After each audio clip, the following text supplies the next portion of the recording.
My name is Audrey, and at 28 years old, I thought I had successfully buried my identity as a piano prodigy, along with the crushing expectations of my mother.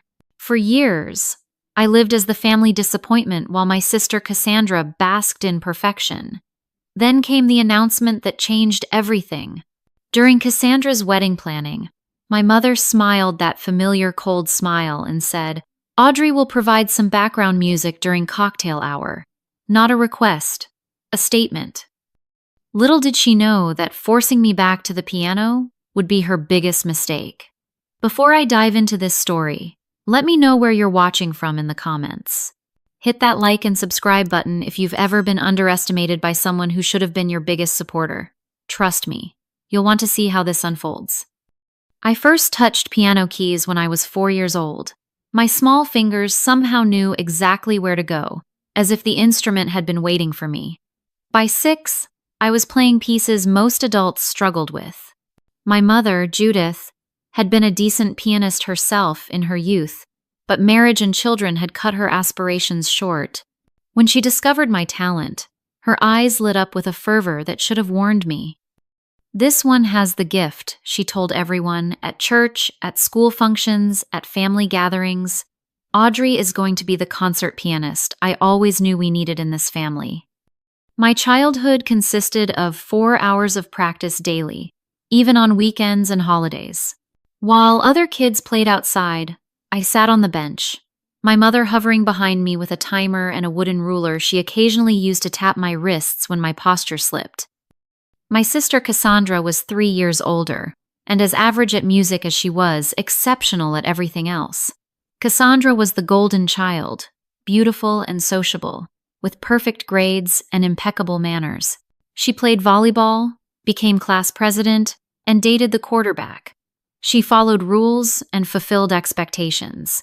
I, on the other hand, only had the piano. "Why can't you be more like your sister?" became the refrain of my youth. Cassandra knows how to present herself. Cassandra doesn't need to be reminded to smile. My father, George, remained largely absent from these dynamics. A corporate attorney who traveled frequently, he seemed relieved to let my mother handle the children. On the rare occasions he witnessed her harsh methods, he would furrow his brow but ultimately retreat to his study with a muted, "Listen to your mother, Audrey." The pivotal moment came when I was 16. I had qualified for the National Young Pianist Competition, an event my mother had been preparing me for since I was 10. The weeks leading up to it were brutal. 6 hours of practice daily, restricted diet, no social interactions that might distract me. "This is your moment," my mother said. "This is what we've sacrificed everything for." The weight of those words crushed me as I walked onto the stage. Under the bright lights, seeing the judges with their stern faces and my mother in the front row, her expression a mixture of hunger and demand, something inside me shattered. My fingers trembled above the keys, and when I began Rachmaninoff's Piano Concerto No. 3, I faltered. Notes that had flowed effortlessly in practice now stumbled from my fingers. Halfway through, I stopped completely, staring at my hands as if they belonged to someone else. The silence in that auditorium was deafening. I looked up to see my mother's face, a mask of fury and humiliation. Without finishing, I stood, bowed mechanically, and walked off stage. In the car afterward, my mother didn't speak a single word. When we arrived home, she looked at me and said, "I've wasted 12 years of my life on you." That night, I decided I was done with piano. I would finish high school, go to college for something practical, and never touch those ivory keys again. Music had become synonymous with failure and disappointment. And I succeeded, mostly. I went to state university, majored in accounting, and secured a respectable job at a firm in the city. I lived 30 minutes from my parents but visited infrequently. When I did, my mother rarely acknowledged my career achievements, instead making pointed references to wasted potential and throwing away natural gifts. Cassandra, meanwhile, had continued her trajectory of perfection. After graduating from an Ivy League school, she'd landed a job at a prestigious marketing firm, where she met Richard, the son of the company's founder.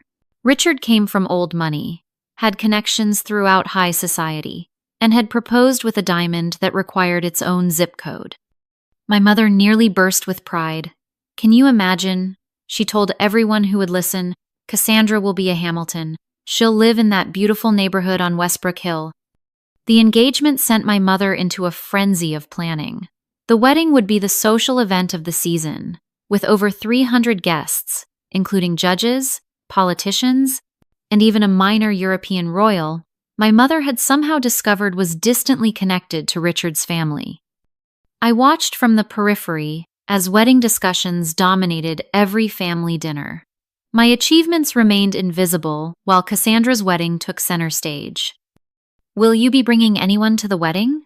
my mother asked during one such dinner, her tone suggesting she already knew the answer.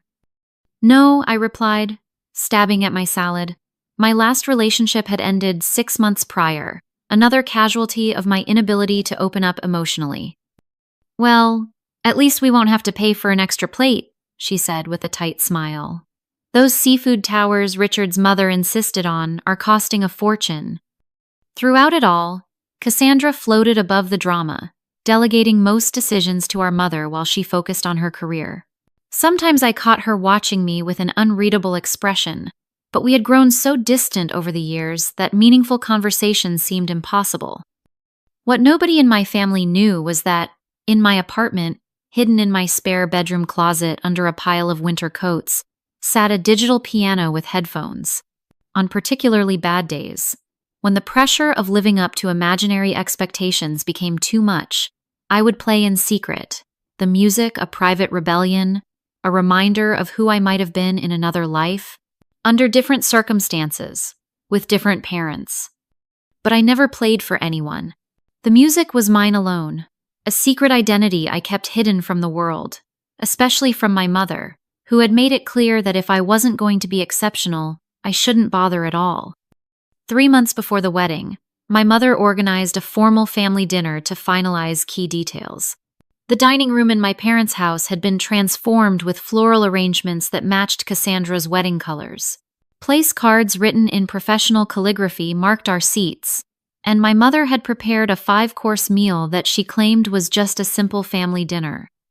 Cassandra arrived with Richard, both looking immaculate after what was supposedly a full workday.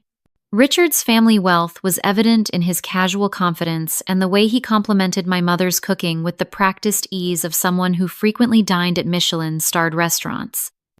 "We've secured the string quartet from the symphony," my mother announced over dessert, consulting her wedding planning binder. "They'll play during the ceremony and the first hour of the reception." "Sounds lovely," Richard's mother, Patricia, commented. She had joined us for this dinner. A sleek woman in her 60s, with perfectly styled silver hair and jewelry that whispered rather than shouted about its value. "And for the cocktail hour," my mother continued, turning her gaze to me with a smile that didn't reach her eyes, "Audrey will provide piano music." The bite of chocolate cake in my mouth turned to ash. I swallowed hard, certain I had misheard. "Excuse me?" I managed. "You'll play the piano during cocktail hour," my mother repeated, as if stating something we had previously agreed upon. "It will add a personal touch, and it saves us the cost of additional musicians." Everyone at the table was looking at me. Richard seemed politely interested, Patricia curious, my father suddenly very focused on his dessert, and Cassandra, surprisingly, uncomfortable. "Mom, I haven't performed in over 10 years, I said carefully. "I don't think that's a good idea." "Nonsense." My mother waved her hand dismissively. "It's like riding a bicycle. Besides, it's just background music while people mingle and have drinks. Nothing complicated." "Background music," I repeated, the words stinging more than they should have. "I didn't know you played piano," Richard said, turning to me with genuine interest. Before I could respond, my mother jumped in. Audrey was quite good as a child. She had potential. Had potential. Past tense. The dismissal was so casual, so complete. "I actually can't," I said, finding my voice. "I'm sorry, but I haven't practiced in years. I would embarrass everyone. My mother's expression hardened. After everything we've invested in your lessons, years of driving you to competitions, thousands of dollars in tuition to that piano professor, you can't manage to play a few simple pieces for your sister's wedding? It's the least you could contribute. The table fell silent. Patricia looked down at her plate, clearly uncomfortable witnessing family tension. Richard cleared his throat and reached for his water glass. Judith, my father finally spoke up. If Audrey doesn't want to play, we shouldn't force her. It's fine, Cassandra interjected, surprising me. We can hire someone else. But my mother wasn't backing down. No, it's not fine. Everyone in this family is contributing to make this wedding special. I'm handling all the planning. Your father is paying a small fortune, and all I'm asking of Audrey is 1 hour of piano playing. 1 hour. She turned to me, her voice softening into something more dangerous than her anger. Unless, of course, you can't even do that much for your sister. I understand if you're still too traumatized by your failure at that competition to help your own family. And there it was, the perfect manipulation. My greatest shame leveraged against me, wrapped in concern, presented as a family obligation. To refuse now would confirm everything she believed about me, that I was selfish, incapable, a disappointment. I looked at Cassandra, hoping for some sisterly support, but she was examining her engagement ring, her expression closed off. My father had retreated entirely, studying his coffee cup as if it contained ancient mysteries. Fine, I said finally. I'll play for the cocktail hour. My mother's smile was triumphant. Wonderful. I'll have a list of appropriate pieces for you to prepare. Nothing too showy, of course, just pleasant background music. Yes, I agreed, my voice hollow, just background music. As the conversation moved on to floral arrangements and seating charts, I sat in silence, feeling 16 years old again, a puppet with my mother pulling the strings. After dinner, as I was preparing to leave, Cassandra caught me in the hallway. You don't have to do this, she said quietly. I looked at her, surprised by the first genuine moment between us in years. Yes, I do. You know how she is. Cassandra glanced toward the dining room where our mother was chatting with Patricia. I know, I'm sorry she put you on the spot like that. It's your wedding, I shrugged. Apparently, everyone has to contribute. For what it's worth, she hesitated. I remember how amazing you were. You could play circles around that string quartet she's hired. Before I could respond, our mother called for Cassandra, and the moment passed. I drove home that night with my hands gripping the steering wheel so tightly my knuckles turned white, rage and humiliation battling inside me. The next morning, an email from my mother arrived with an attached document titled Appropriate Wedding Selections. It contained a list of bland, inoffensive pieces, the kind played in department store elevators. At the bottom, she had written, Remember, this is Cassandra's day. Please keep the music tasteful and unobtrusive. Unobtrusive. Background music. That's all I was to her now. A utilitarian addition to her perfect wedding tableau. Not even worth featuring. Just there to fill sonic space until the real celebration began. For days afterward, I cycled through emotions, from anger to resignation. I considered backing out, claiming illness or a work emergency, but the thought of the satisfaction my mother would take in my failure to follow through stopped me. Once again, I was trapped in her expectations, even when those expectations were for me to be mediocre. The digital piano in my closet came out of hiding the weekend after the dinner. I set it up in my living room, a space it had never occupied before, and stared at it like it was both an old friend and a dangerous adversary. The black and white keys seemed to watch me expectantly. When I finally sat down and placed my fingers on the keys, something unexpected happened. Rather than the dread I anticipated, I felt a small, familiar thrill.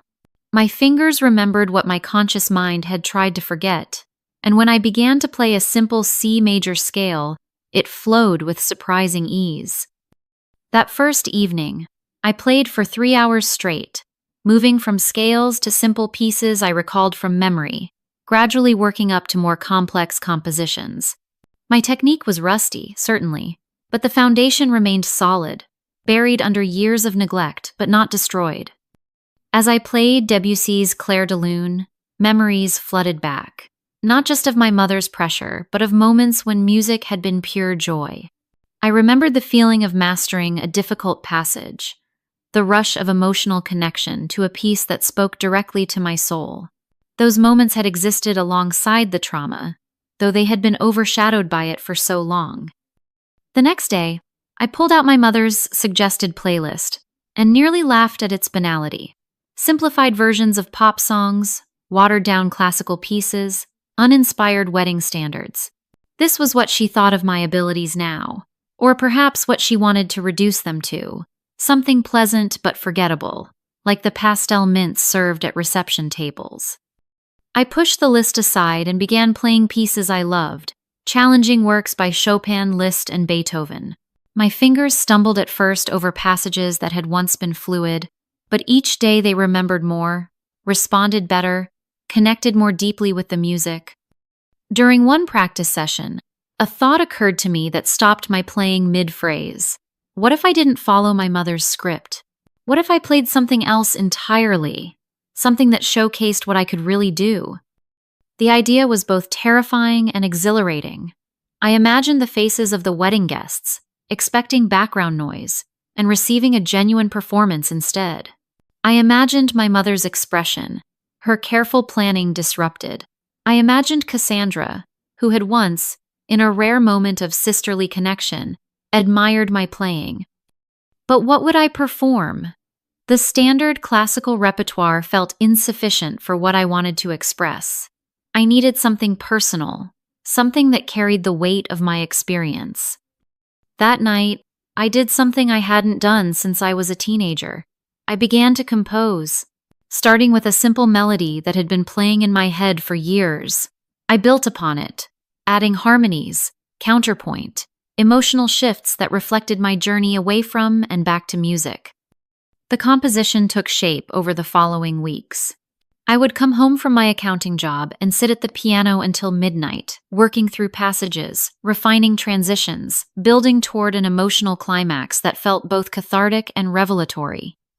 During this time, I received several texts from my mother asking about my preparation for the wedding. I responded with vague assurances, never mentioning my departure from her approved playlist. She seemed satisfied with my compliance, which only strengthened my resolve to surprise her. 2 weeks before the wedding, I called my old friend Emma, the only person from my youth who had understood my complicated relationship with music and my mother. "I can't believe you're playing at Cassandra's wedding," Emma said when I told her. "Your mother has some nerve." "I know," I sighed, "but I'm thinking of turning the tables a bit." I explained my plan to perform my original composition, rather than the bland selections my mother had chosen. "That's either the bravest or craziest thing I've ever heard," Emma laughed. "But I think you should do it. This isn't just about getting back at your mother, Audrey. It's about reclaiming something that was taken from you." "What if I mess up?" the old fear surfaced. "What if I freeze like I did at that competition?" "You're not 16 anymore," Emma said gently. "You're not playing for judges or for your mother's approval. You're playing for yourself, to tell your story. That makes all the difference." After hanging up, I returned to the piano with renewed purpose. This performance wouldn't be about perfection or meeting external standards. It would be about truth, about translating my experience into sound, about turning years of pain into something beautiful. As the wedding approached, I experienced nightmares reminiscent of those from my competition days. In one, I sat at the piano, but my fingers were frozen solid. In another, the keys melted away as I tried to play. I would wake up breathless, doubting my decision. Yet each morning, I returned to practice with determination. The piece evolved as I worked, becoming more nuanced, more honest. It began with hesitant, simple notes that evoked childhood, moved through turbulent passages representing conflict and pressure, then dissolved into broken, discordant sections reflecting my breakdown and abandonment of music. But it didn't end there. It rebuilt from those fragments into something new, something that integrated the classical training of my youth with emotional maturity and self-acceptance. 3 days before the wedding, I performed the complete piece for the first time in my apartment, playing it from start to finish without stopping. When the final notes faded, I realized my face was wet with tears. The composition had become more than an act of rebellion. It was a conversation with my past self, an acknowledgement of both the damage done and the strength found. That night, I received a final email from my mother with logistical details about the wedding. "The cocktail hour will be from 5 to 6, she wrote. "The piano will be set up in the east corner of the terrace. Please dress appropriately, and remember to be punctual. The real entertainment begins at 6:30 with dinner and dancing." The real entertainment. Her words confirmed what I already knew, that in her eyes I was an afterthought, a practical solution to fill space. But for the first time, her dismissal didn't wound me as deeply. I had found something in these weeks of preparation that she couldn't diminish with her words, a connection to music that existed independently of her approval. The night before the wedding, I practiced one last time, then carefully printed out the sheet music to my composition, though I had memorized every note. I titled it simply, "Return." As I packed up my music and prepared my outfit for the wedding, I felt a strange calm replace the anxiety that had dominated my preparation. Whatever happened tomorrow, I would be playing as my authentic self for the first time in more than a decade. That alone was a victory no one could take from me. I arrived at Westbrook Gardens, the exclusive venue my mother had selected for Cassandra's wedding, 3 hours before the ceremony. The sprawling estate featured manicured grounds, a historic mansion, and a modern glass terrace overlooking a lake, where the reception would be held. Even at this early hour, the venue buzzed with activity as florists, caterers, and event staff executed my mother's meticulously planned vision. Following the instructions I'd received, I made my way to the bridal suite to check in before setting up at the piano. Outside the door, I paused, taking a deep breath before knocking. My mother answered, already dressed in her mother-of-the-bride outfit, a champagne-colored dress that had probably cost more than my monthly rent. Her hair and makeup were impeccable, as though she, not Cassandra, was the day's main attraction. "Finally," she said, by way of greeting. "You were supposed to be here 20 minutes ago." "The email said 9:30, I replied, checking my watch. "It's 9:25. She waved away my response. "Never mind that now. You need to see where you'll be playing and make sure everything is set up correctly. The wedding planner has been absolutely useless about the musical arrangements." Inside the suite, Cassandra sat in front of a mirror while a stylist worked on her hair. Our eyes met in the reflection, and she gave me a small smile. "Hey," she said, "you made it." "Wouldn't miss it," I replied, surprised by the genuine warmth I felt. Despite everything, she was my sister, and this was her day. "Cassandra, don't move your head," the stylist admonished gently. "These curls are delicate." "Sorry," my sister murmured, returning her gaze to her own reflection. My mother grabbed her wedding planner binder. "Come along, Audrey. Let me show you where you'll be playing." She led me through the venue to the glass terrace, where the cocktail hour would take place. The space was stunning, with floor-to-ceiling windows offering panoramic views of the lake and gardens. Staff were arranging high top tables and setting up the bar stations. "There," my mother pointed to a far corner, partially hidden behind a large floral arrangement. "That's where they've put the piano." I stared at the baby grand, tucked away like an afterthought. It was a beautiful instrument, certainly, but its placement made it clear that the music was not meant to be a focal point. "Is there any way to move it?" I asked. "It's pretty hidden back there." My mother frowned. "It's perfect where it is.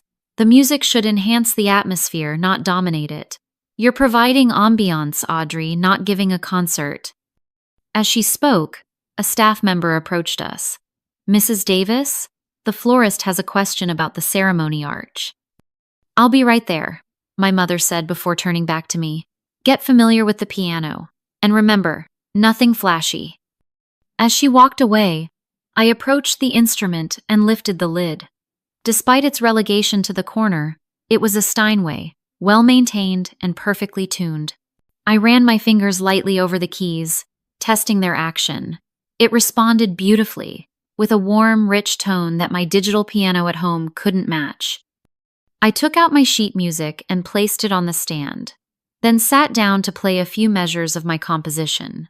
The acoustics in the glass terrace were surprisingly good, the sound traveling clearly despite the space's size. As I played, a woman in an elegant navy dress approached, listening with evident appreciation. "That's lovely," she said when I paused.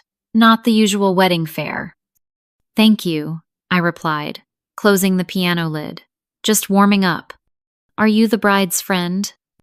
"Sister, actually." Her eyebrows rose slightly. "How wonderful that you're sharing your talent on her special day. Are you a professional pianist?" "No," I said, the familiar twinge of what might have been passing through me. "I work in accounting." "What a shame," she commented. "You play beautifully." Before I could respond, I heard my mother's voice. "Patricia, there you are." I realized with a start that the woman was Richard's mother, whom I had met briefly at the dinner weeks ago. "Judith," Patricia nodded coolly. "Everything looks beautiful." "Thank you," my mother preened. "We wanted nothing but the best for Cassandra and Richard." She glanced at me. "I see you've met Audrey." "Yes, I was just complimenting her playing. You didn't mention she was so talented." My mother's smile tightened almost imperceptibly. "Audrey had some training as a child. She'll be providing some light music during cocktail hour." "Light music," Patricia repeated, looking at me with new interest. "I see.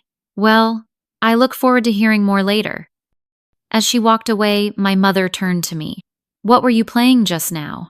It didn't sound like anything from the list I sent you." "Just warming up?" I echoed my earlier response. She studied me for a moment, suspicion crossing her features, but another crisis with the table arrangements called her away before she could press further. Left alone, I explored the venue, eventually finding myself near the ceremony space where the string quartet was rehearsing. They were professional musicians from the City Symphony, their playing precise and beautiful. I stood listening until the first violinist noticed me. "You must be the bride's sister," she said during their break. "The pianist, right?" I nodded, surprised to be recognized. "Your mother mentioned you," she explained. "Said you'd be playing some easy pieces during cocktail hour." Easy pieces. The dismissal stung, even coming secondhand. "That's right," I said, not bothering to correct her. "Well, don't worry about following us. We finish with the recessional, then we're off until dinner. The hour is all yours." I thanked her and continued wandering, eventually finding myself back at the bridal suite. The door was ajar, and I could hear Cassandra's voice, sounding uncharacteristically vulnerable.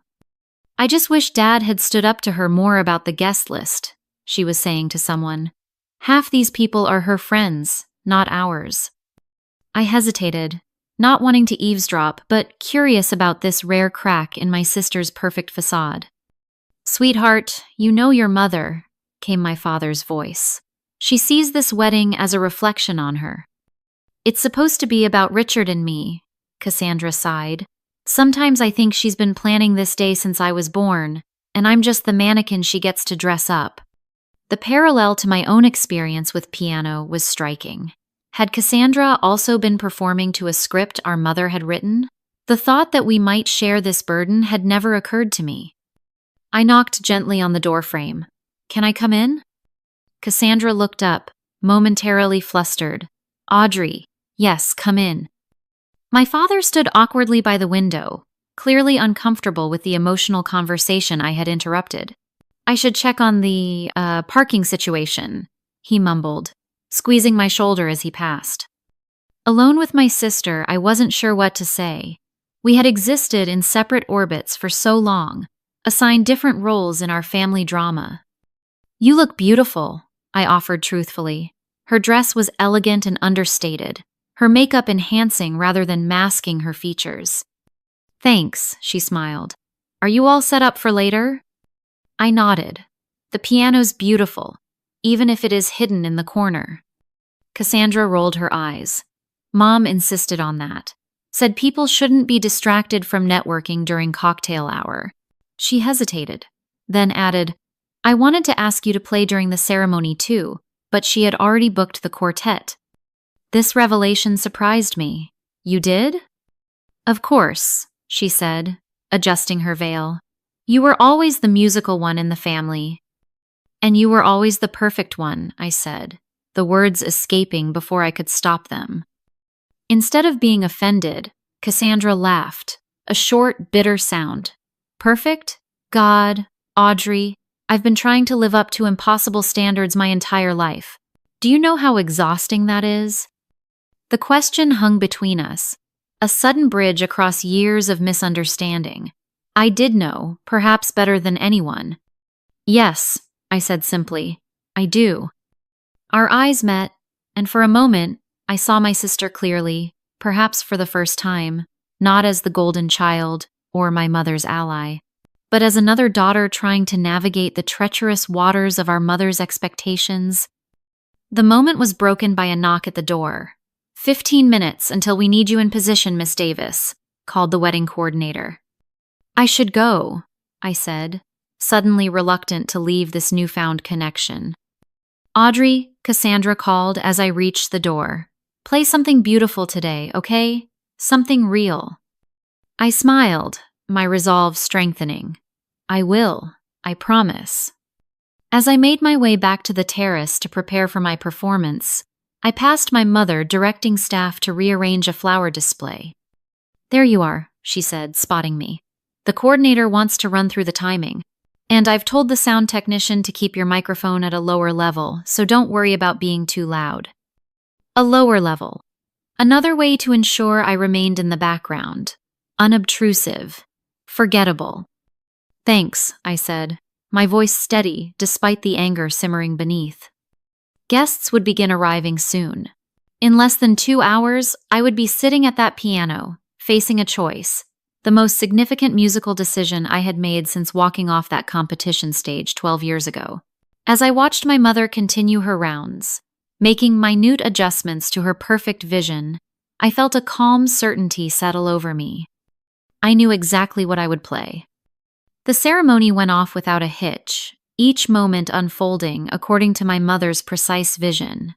Cassandra was radiant as she walked down the aisle on our father's arm, and even I felt a lump in my throat when she and Richard exchanged vows.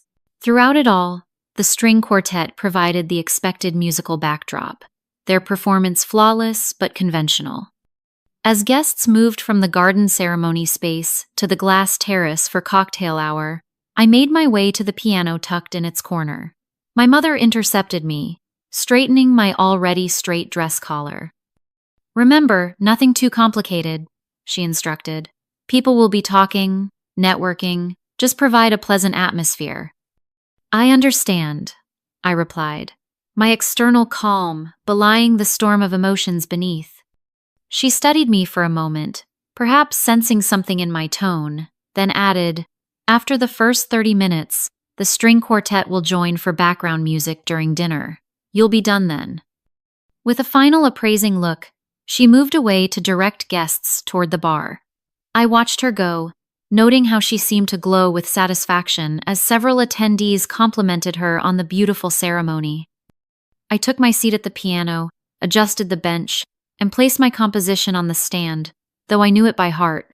The cocktail hour was beginning, waiters circulating with champagne and hors d'oeuvre, guests mingling in their formal attire, largely ignoring the piano in the corner, exactly as my mother had planned. I began with a simple Chopin nocturne, something gentle and familiar that wouldn't disrupt the carefully crafted atmosphere. As expected, no one paid much attention. I was, indeed, just background music, audible but not worthy of notice. After 15 minutes of playing standard pieces, I transitioned seamlessly into the beginning of my composition, Return. The opening was deliberately subtle, not announcing itself as different from what came before, notes falling like quiet raindrops, tentative and delicate. As I played through the first movement of my piece, I kept my eyes on the keys, focusing on the emotional truth of each passage. The music began to shift, growing more complex, harmonies deepening, the simple melody transforming into something richer, more urgent. I glanced up briefly and noticed a few guests had paused in their conversations, cocktails held mid-air as they turned toward the piano. A small circle of space had cleared around me, people unconsciously moving closer to listen. Encouraged, I leaned into the music, allowing my fingers to press more firmly, the volume increasing naturally with the piece's intensity.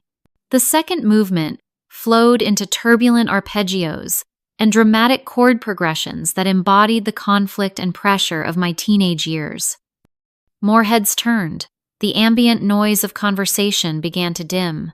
From the corner of my eye, I saw the wedding coordinator whisper something to a waiter, who hurried off, presumably to find my mother. I didn't care. I was fully immersed now, playing the breakdown section where the music fragmented into discordant patterns before slowly rebuilding. My body swayed with the emotional current of the piece, my hands flying across the keys with a freedom I hadn't felt in years. The terrace had grown remarkably quiet. I risked another glance up and was startled to see that a crowd had gathered around the piano, cocktails forgotten, all eyes on me. Among them stood Patricia, Richard's mother, watching with undisguised admiration. I caught sight of my mother pushing through the crowd, her expression a mixture of confusion and growing alarm. Our eyes met briefly before I returned my focus to the music, now building toward its climax. This was the heart of the composition, where pain transformed into strength, where brokenness reassembled into something new and authentic. My fingers danced across the keys, drawing sounds from the Steinway that filled the glass terrace, resonating off the windows, surrounding the guests in waves of emotion. I was vaguely aware of tears on my cheeks but made no move to wipe them away. The music spoke what words never could, about loss and rediscovery, about having your passion turned against you and then reclaiming it on your own terms. As I approached the final movement, I saw Cassandra and Richard standing at the edge of the crowd, her hand gripping his arm, her expression open with wonder. Beside them, my father watched with what looked like dawning recognition, as if seeing me clearly for the first time in years. And then there was my mother, her face drained of color, her carefully constructed control visibly slipping as she realized what was happening. Her background music had become the main event, stealing focus from her perfect orchestration of the day. The final section of my composition was a resolution, not a simple return to the beginning, but an evolution of it. The original childlike melody now informed by experience, both painful and transformative. The notes rang out clear and true, no longer asking for approval, but offering a gift to those willing to receive it. When I played the final chord, letting it fade gently into silence, the terrace remained absolutely still for one breathless moment. Then came the applause, starting with a single person and quickly spreading until the space filled with it, thunderous and spontaneous. I stood shakily, overwhelmed by the response. People I'd never met approached the piano, offering congratulations and asking about the beautiful piece I'd played. Someone pressed a business card into my hand, mentioning a gallery opening that needed a pianist. Through the crowd, I saw my mother standing rigidly by the bar, her smile fixed and false as she spoke to a guest who was gesturing enthusiastically toward me. Even from a distance, I could see the tight line of her shoulders, the barely contained fury beneath her social veneer. Cassandra broke through the crowd and embraced me, something she hadn't done in years. "That was incredible," she whispered. "You stole the show." "I'm sorry," I said automatically. "I didn't mean to take attention from your day." She pulled back, laughing. "Are you kidding? That was the most genuine thing that's happened in this entire wedding circus." She squeezed my hands. "What was that piece? I've never heard it before." "I wrote it," I admitted. "It's called Return." Her eyes widened. "You composed that?" Audrey, that's amazing. Before I could respond, Richard joined us, bringing his mother along. That was extraordinary, Patricia said, her earlier assessment confirmed. Richard told me you were talented, but I had no idea. Thank you, I managed, still processing the overwhelming response. Do you have a card? She continued. I chair the Arts Foundation board, and we're always looking for new talent for our fundraising events. As I fumbled through an explanation of my accounting career and recent return to music, I saw my mother finally approaching, her social smile firmly in place, though her eyes were cold. Wasn't that lovely? She said, her voice tight. Such a surprise. Audrey, the coordinator needs you to wrap up now. The string quartet is ready for dinner music. Actually, Patricia interjected smoothly, I was just telling Audrey how much I'd love to hear more during dinner. That quartet can play any time, but this was special. My mother's smile froze. Oh, but we've already arranged the schedule. The quartet is contracted for dinner. I'm sure they wouldn't mind a short break, Richard suggested, supportive of his mother's interest. Audrey could play during the salad course, perhaps? Caught between her desire to control the event and her inability to refuse her new in-laws, my mother hesitated just long enough for Cassandra to step in. I think that's a wonderful idea, my sister declared. It's my wedding, after all, and I'd love to hear my sister play again. My mother had no choice but to acquiesce. Of course, dear. Whatever you want. As guests were directed toward their dinner tables, I found myself in the unexpected position of being moved from the corner to a more central location for my additional performance. The string quartet, professional to the core, graciously adjusted their schedule. Through it all, I felt a sense of vindication that went beyond proving my mother wrong. I had reconnected with a part of myself I thought was lost forever, and in doing so, had discovered a strength I never knew I possessed. When I sat down to play again during dinner, it was with the confidence of someone who had finally found her voice. And as my music filled the reception hall, I noticed my mother watching from the side, her expression a complex mixture of emotions I couldn't fully decipher. But chief among them seemed to be the dawning realization that she could no longer define me by my past failures. For the first time in my adult life, I played not as the daughter who had disappointed, but as Audrey, the pianist who had something genuine to say. The remainder of the reception passed in a blur of congratulations and conversations. After my second performance during dinner, I was no longer invisible, no longer just Cassandra's sister or background entertainment. Guests approached me throughout the evening, asking about my music, my training, whether I performed regularly. You should be on stage, one of Richard's colleagues insisted, pressing his business card into my hand.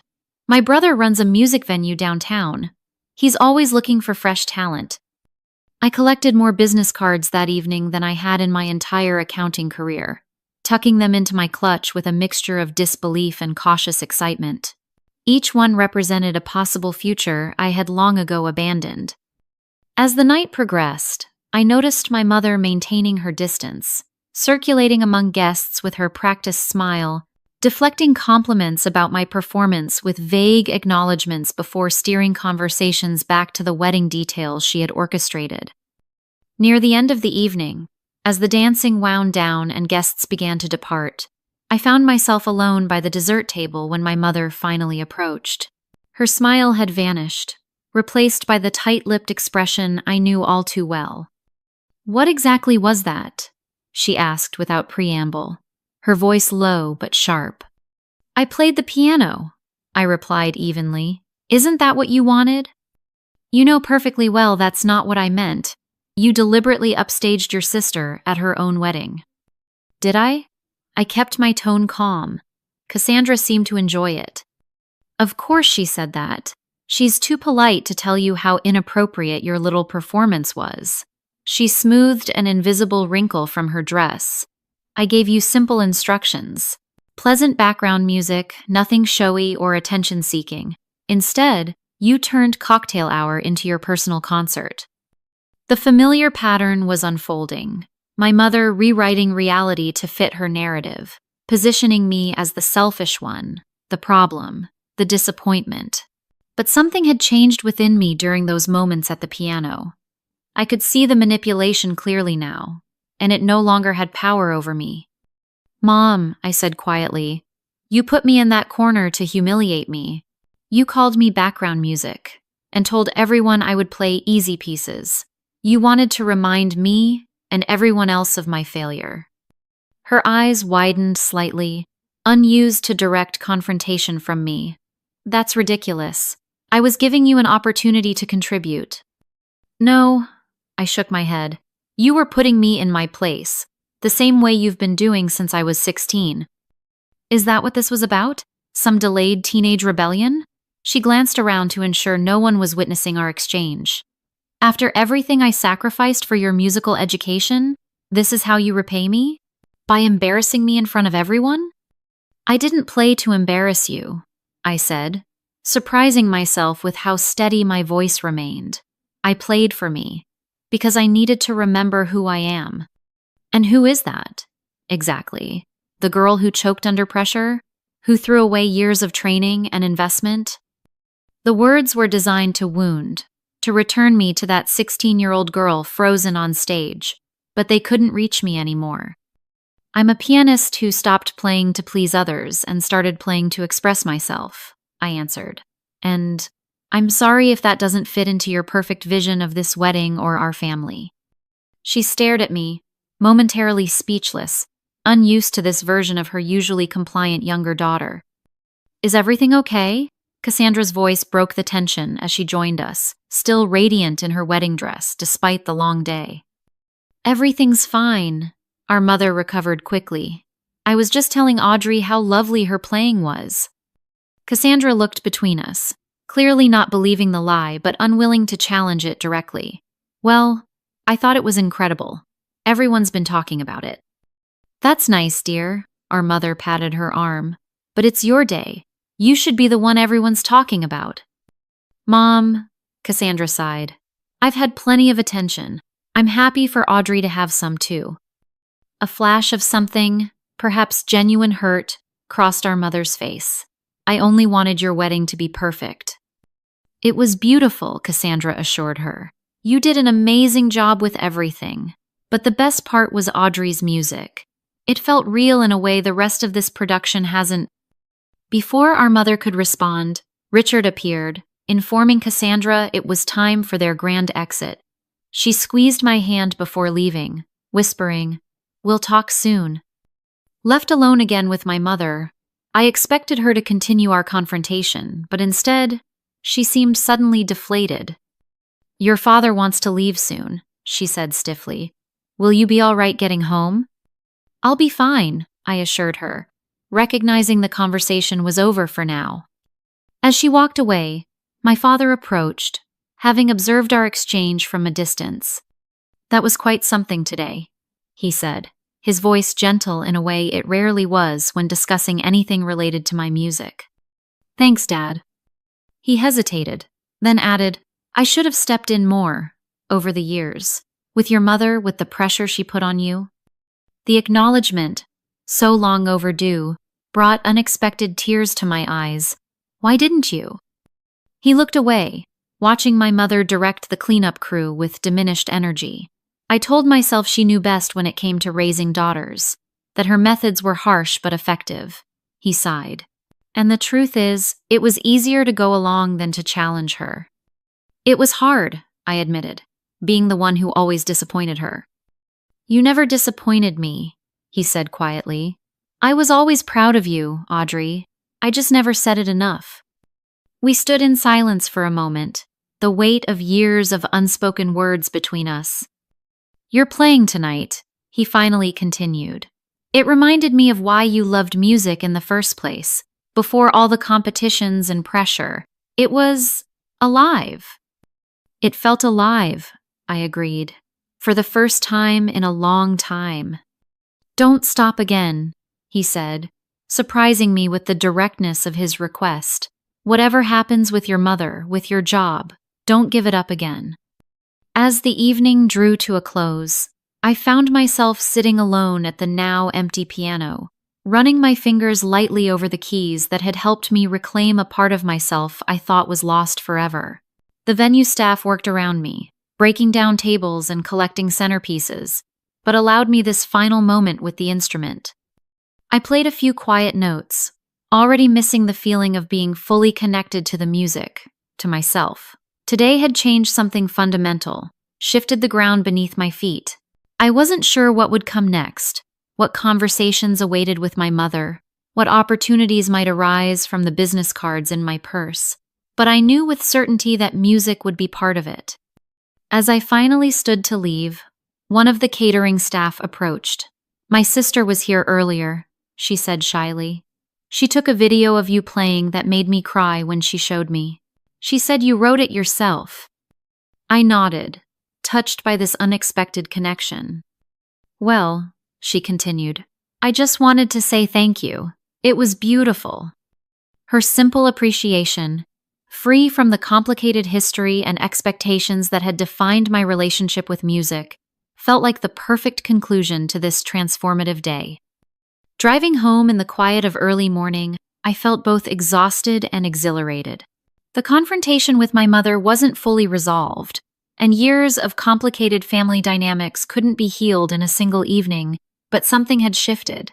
I had found my voice again, not just musically, but personally, and that was a beginning worth celebrating. In the days following Cassandra's wedding, I existed in a strange limbo. I returned to my accounting office, filed reports, attended meetings, but it all felt distant, as if I were watching someone else go through the motions. The only thing that felt real was the time I spent at my piano each evening, expanding on the composition I had played at the wedding, exploring new musical ideas with a freedom I hadn't allowed myself in years. A week after the wedding, Cassandra called from her honeymoon in Greece. "I'm still getting messages about your performance," she told me, the sound of ocean waves in the background. "Patricia is practically your personal PR agent now." I laughed. "She's already emailed me twice about playing at the Arts Foundation Gala in the fall." "You should do it," Cassandra said. "You're wasted in that accounting firm." "It's not that simple," I replied, though part of me wondered if perhaps it could be. "By the way," she added, before hanging up, "Mom hasn't said anything directly, but I can tell she's still processing what happened. Give her time." Time was exactly what I needed as well. I scheduled my first therapy session in years, recognizing that my relationship with music was inextricably linked to my relationship with my mother, and both needed careful examination if I was to move forward in a healthy way. "Your performance at the wedding was an act of reclamation," my therapist observed during our third session. "You took back not just your music, but your narrative." It felt like breathing again after being underwater for years, I admitted. "And how do you want to proceed now? With your music? With your mother?" That was the question I wrestled with daily. 2 weeks after the wedding, I finally reached out to my mother, suggesting we meet for lunch. She agreed with surprising readiness.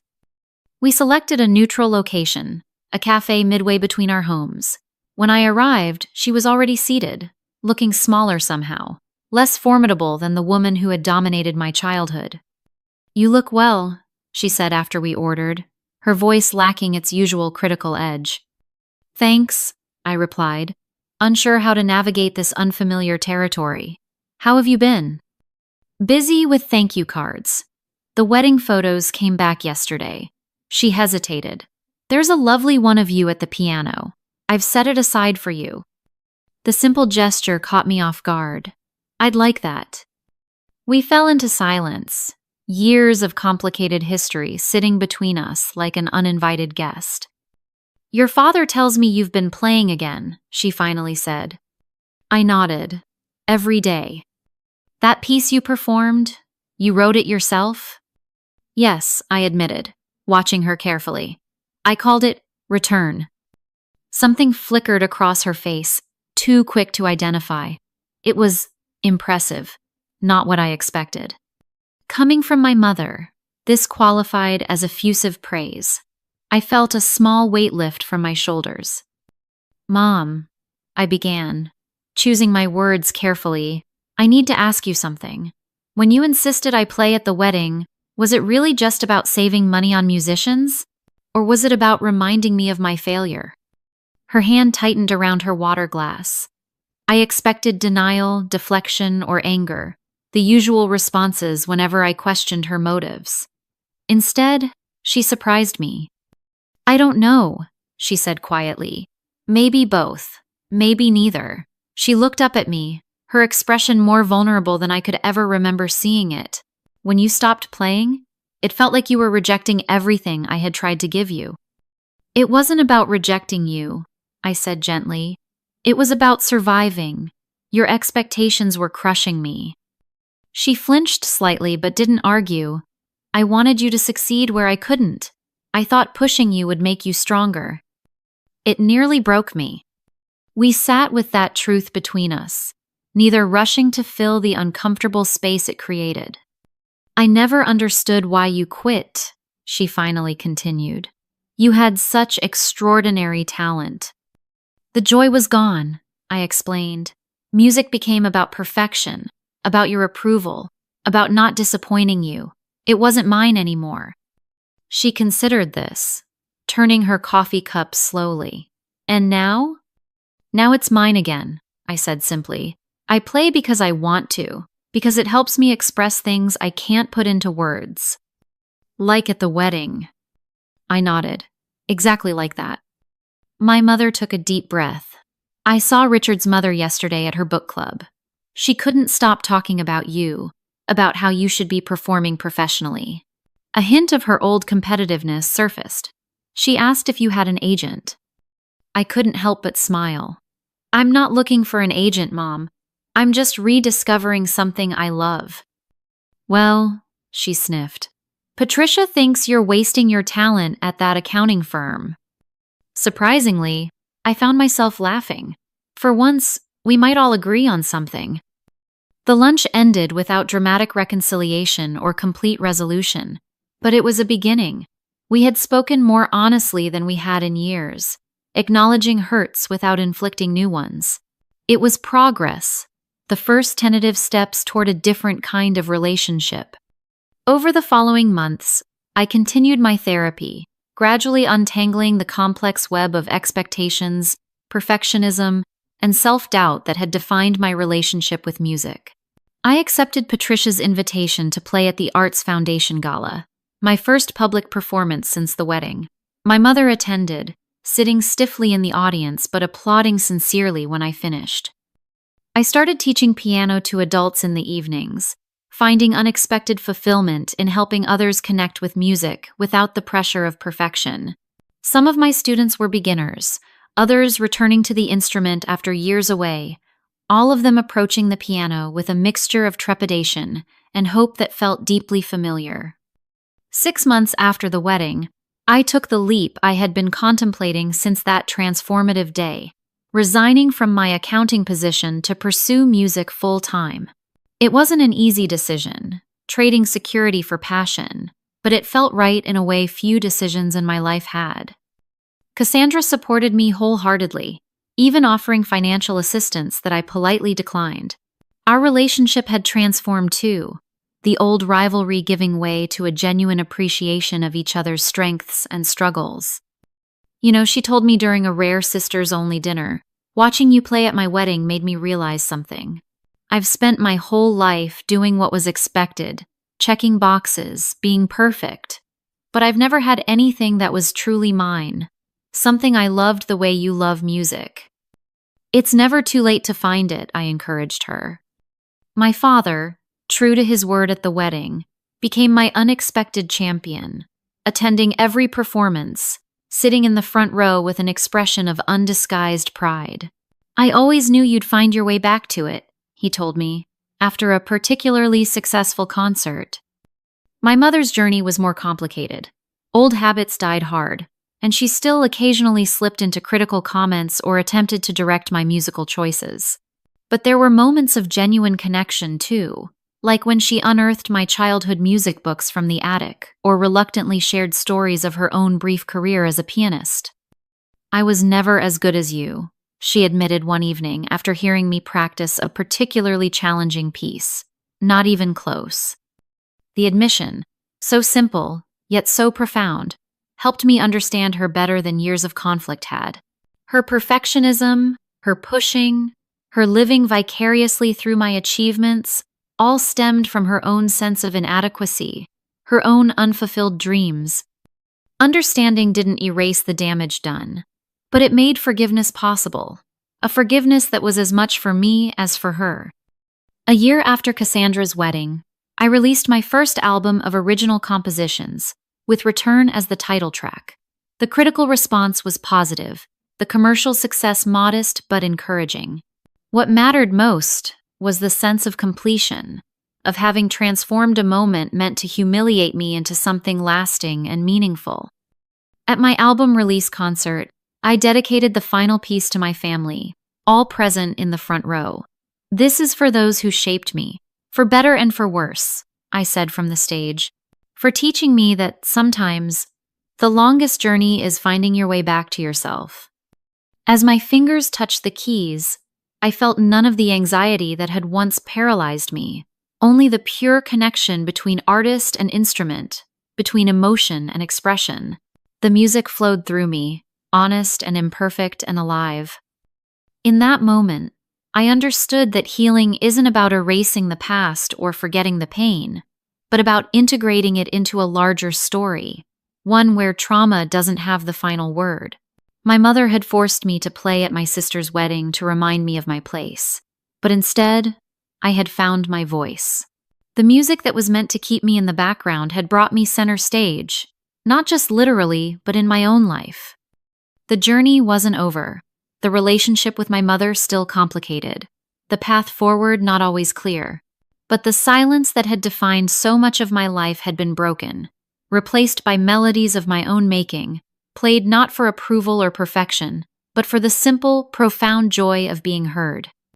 Have you ever had a moment when something meant to diminish you became the catalyst for reclaiming your power? I'd love to hear your stories in the comments below. If this journey of rediscovering passion after years of silence resonated with you, please like and subscribe to hear more authentic stories of transformation.